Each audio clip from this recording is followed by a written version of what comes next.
Assalamualaikum dan salam sejahtera Buletin Awani pada jam ini bersama saya Fahmi Izzuddin dan kita mulakan dengan perkembangan sesi soal jawab Perdana Menteri PMQ antara yang jadi tumpuan di Dewan Rakyat hari ini. Antara persoalan dikemukakan kepada Datuk Seri Anwar Ibrahim adalah hasil potensi pelaburan daripada lawatan beliau ke luar negara. Dan untuk laporan lanjut kita bersama Ridaudin Daud. Baik, terima kasih rakan situasi Pusat Penjarahan Asia hari kedua hari Selasa hari ini persidangan Parlimen. Sudah pasti hari ini tumpuan utama adalah melibatkan sesi pertanyaan Perdana Menteri, melibatkan Perdana Menteri Datuk Seri Anwar Ibrahim yang bermula pada pagi tadi. Sudah pasti ada banyak isu yang ditanyakan dan antara yang muncul tumpuan adalah apabila Ahli Parlimen Gopeng Tan Kah Hing meminta Perdana Menteri menyatakan hasil lawatan ke luar negara termasuk hasil pelaburan, kerjasama antara negara dan tahap keyakinan pelaburan asing terhadap Malaysia. Perdana Menteri Datuk Seri Anwar Ibrahim kemudian menjawab beberapa pelaburan berjaya dibawa masuk ke Malaysia termasuk melibatkan Tesla yang akan mula beroperasi di Malaysia pada bulan ini. Selain itu, Perdana Menteri juga berkongsi hasil lawatan ke negara lain seperti UAE yang beliau pergi sebelum ini. Menurutnya Malaysia mendapat komitmen daripada UAE dan negara itu bersetuju untuk melabur berjumlah 40.6 bilion ringgit. Jadi kita dengarkan sedikit perincian Perdana Menteri berkenaan dengan pelaburan yang dibawa ke Malaysia sepanjang lawatan beliau ke 17 negara yang beliau pergi sebelum ini. Hadir beberapa mesyuarat berkala termasuk ASEAN, beberapa mesyuarat rasmi ASEAN dan juga PBB, 17 lawatan ke luar negara, ASEAN, negara-negara ASEAN, China, Amerika Syarikat, Arab Bersatu, Arab Saudi. Ke negara China, Mac 2023, potensi pelaburan 170 bilion ringgit dan esok insya-Allah Jili akan bersama saya ke Tanjung Malim untuk melaksanakan dan penambahan projek besar-besaran Automotive High-Tech Valley yang dengan sendirinya menyangkal kebimbangan atau dakwaan bahawa pengumuman itu tidak semestinya dilaksanakan. Dalam kes ini berlaku. Begitu juga bila Elon Musk memberikan jaminan, ibu pejabat di Cyberjaya itu dijangka siap bulan ini juga. Di New York, pelaburan berpotensi 47 bilion termasuk penambahan dari Boeing kerana seperti kita tahu Boeing dan Airbus menetapkan supaya komponen untuk sayap pesawat itu kebanyakannya di Malaysia, di Negeri Sembilan. Dan ini telah diberitahu untuk ditambah termasuk beberapa pelaburan lain termasuk Google, Medtronic, Elton Industry dan sebagainya. Baik, itu apa yang diberitahu oleh Perdana Menteri yang dikongsikan oleh Perdana Menteri. Selain itu juga Perdana Menteri juga menegaskan kerajaan akan melakukan perubahan mendadak bagi memastikan setiap projek pelaburan dari luar negara dapat diluluskan dengan segera. Beliau berkata perubahan sebegitu perlu dilakukan memandangkan terdapat kebimbangan disuarakan berhubung projek-projek berkenaan. Jadi apakah perubahan yang perlu dilakukan?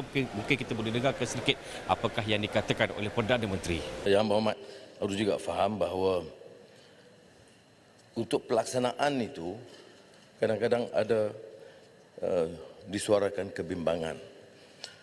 Bila diluluskan yang disebut ease of doing business itu kadang-kadang masih ada masalah.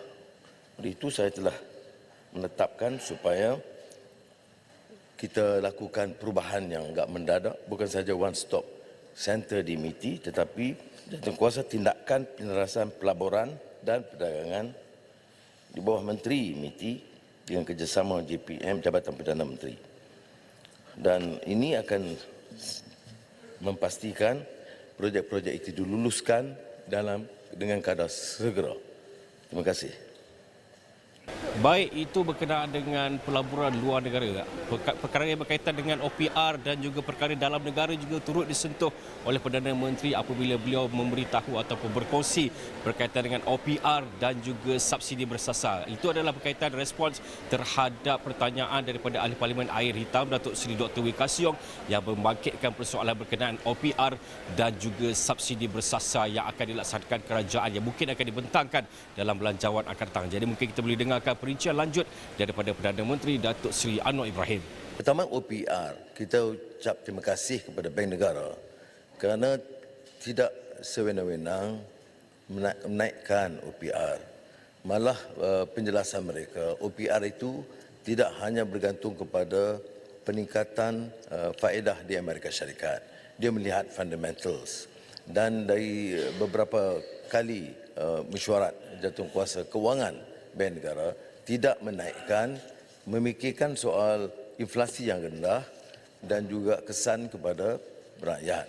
Jadi saya fikir dasar itu akan dikekalkan, melainkan keadaan yang sangat terdesak yang sudah menjadi kalau ikut perundangannya dari dulu adalah bidang kuasa dan wewenang Bank Negara Malaysia.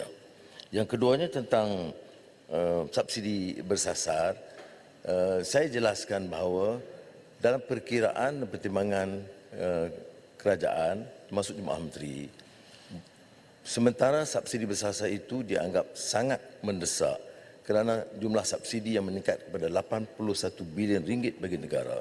Tetapi dasar kita tidak akan menekankan. Maknanya seperti mana contoh terbaik ialah tabung haji dan kadar elektrik yang tidak akan dikenakan. Walaupun ada kekeliruan yang dibangkitkan seolah-olah kadar elektrik itu dikenakan kepada rakyat biasa. Tidak benar sama sekali. Dan kalau ada, mungkin ada sedikit pelanggaran dari peraturan yang ditetapkan. Tetapi saya tidak fikir mungkin kerana keputusan yang dilulus oleh Jemaah Menteri itu jelas hanya pada golongan paling tinggi. Baik, demikian antara perincian-perincian yang sempat saya bawakan dan juga rakan setugas Umar Wati Ramayana sempat kongsikan kepada anda berkaitan dengan apa yang diperincikan ataupun yang diberitahu oleh Perdana Menteri pada pagi tadi. Dan pastinya ada banyak lagi isu yang akan berbangkit sepanjang hari ini. Dan pastinya saya dan juga rakan setugas Umar Wati Ramayana akan terus membawakan perkembangan semasa ke semasa dari Parlimen ini. Dan pastinya saya akan terus berada di sini untuk memberikan laporan terperinci buat anda semua penonton Esrawani. Dan teruskan bersama dengan kami di semua platform Esrawani dan juga esrawani.com untuk mendapatkan perkembangan lanjut langsung dari Parlimen. Jadi buat masa ini saya fikir ini dulu, kembali dulu kepada rakan setugas.